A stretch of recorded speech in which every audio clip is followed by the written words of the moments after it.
Welcome to GT Content. I'm Gary. Muscle cars have come a long way. Back in the days, they were only glamorized by their straight line performance. They've become track cars recently that could handle with the best of them. What am I talking about? I'm talking about the Chevy Camaro ZL1 and the recently announced 1LE package. The Camaro Zl1 will be introduced this year with the same 650 horsepower supercharged engine as the Corvette ZR1. Not only that, it gets a larger vented front bumper for cooling and aero compared to the SS. The larger front bumper should help greatly with the cooling issues because of what they've learned from the Z06. There are two transmission offerings. A 10-speed automatic with 2.85 final drive, which is said to shift faster than Porsche's PDK dual clutch transmission. I'm not too sure if it'll be as intuitive though, because the PDK will apparently put you in the right gear in certain situations. The auto can do 0 to 60 in 3.5 seconds, which is pretty quick for a rear-wheel drive vehicle. The 6-speed manual will have a 3.73 final drive with rev match and can reach 60 miles per hour in first gear, so you don't have to waste time shifting to second while doing your 0 to 60. The transmissions are geared to perform similarly, but I think the 10-speed would be better as a daily driver. The ZL1 will ride on magnetic dampeners just like the previous generation ZL1 and Z28. They're extremely responsive and can be adjusted to be comfortable for the street and stiff for the track.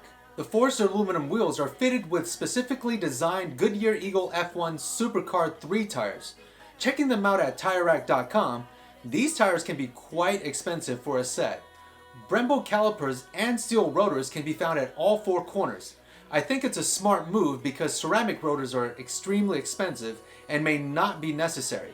Maybe it'll be an option because the previous generation Z28 had them. An electronic slip differential, line lock with rolling burnout, and performance traction management (PTM) are also part of the ZL1 package. Performance-wise, it'll do a 0 to 60 in 3.5 seconds with the 10-speed automatic. The manual transmission is capable of doing 60 miles per hour in first gear, but I'm not too sure if it'll be able to also meet the 3.5 seconds of the automatic. It finishes the quarter mile in 11.4 seconds with a trap speed of 127 miles per hour and has a top speed of 198 miles per hour. The 60 to 0 braking distance is 107 feet, and it's also capable of pulling a 1.02G laterally, all for a starting price above $60,000. This is what I thought to be the ultimate Camaro. Then Chevy announces the Camaro ZL1 with the 1LE option that's supposed to be even faster around a track and can only be purchased with a manual transmission. Everything remains the same except for these items listed here. Chevy claims that the changes to the ZL1 1LE makes it 3 seconds faster than the ZL1 Coupe at the Milford Road Course, which is 2.9 miles long. The previous generation ZL1 did it in 1 minute 56 seconds, as you can see from the chart. So that should be a big improvement, but remember, the previous generation ZL1 was based on a larger platform, so it was heavier and it wasn't as stiff. The reason for the 3 second faster time is due to a combination of things on the ZL1 1LE that makes it a more extreme track car. Let me analyze and tell you what I think. The forged wheels on the ZL1 1LE are 1 inch smaller in diameter at 19 inches. A smaller diameter wheel can rotate faster than a larger one. Not only that, these are also lighter. Ideally for a race car, you'd want the smallest diameter wheel and tire combination. Larger wheels are supplied for clearance issues when the brakes are too big or required for better stopping power. The tires are specific to the ZL1 1LE and also manufactured by Goodyear. But the Eagle F1 Supercar tires on this one have a letter R after the 3 to indicate that it's a race-oriented tire. I couldn't find any information on the Goodyear Eagle Supercar 3R tires, but I don't think it'll be a slick. It'll be much more like a streetable track and competition tire. These tires are the largest diameter of all the Camaros so far. The tires are said to heat up quicker and also be capable of a 1.1 lateral G versus the 1.02 on the ZL1. The new tire and wheel combo shaves off 3.3 pounds at each corner for a total of 13.2 pounds.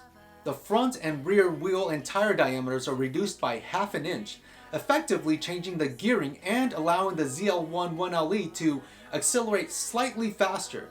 The sidewall is slightly taller by a 1/4 inch to help with tire compression under load and informalities on the road. Very clever. The front dive planes and larger front splitter are designed to create downforce at the front of the car and increase traction. The carbon fiber wing in the back also helps with downforce and traction for the rear tires. The suspension is really the one doing most of the magic here. Dynamic suspension spool valve dampers at all 4 corners were also used on the previous generation's Z28. The front camber can be adjusted and the front ride height can be lowered slightly, just about 1/2 inch, which is pretty nice since you can use the low setting for track, and then when you want to go home you can just raise it back up. The rear stabilizer bar also has 3 adjustment settings. This is a great OEM feature because you're able to set up your suspension for various track conditions. If you're able to adjust it for various tracks, then you've already got a one-up on your competition, because they may not even be able to do this there. As far as weight goes, there is an overall total of 60 pounds which was reduced from the ZL1. I'm guessing it's mostly from the suspension, wheels, and tires. This car is supposed to compete with the Mustang GT350R and its flat plane V8. I don't even think the GT350R has a chance now, even though the Zl1 1Le hasn't even come out yet.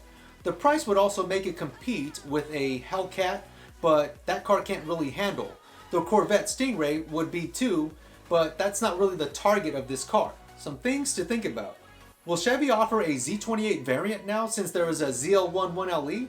The 7-liter LS7 is gone, and it didn't make any sense at the time to me that the previous generation Z28 was more expensive than the more powerful ZL1, which I think was probably mainly attributed to the carbon ceramic brakes. I think Chevy learned from that decision and may only be offering the ZL1 with the 1LE option for track purposes in place of the Z28. What do you think? That's all I have for right now with the information that's come out.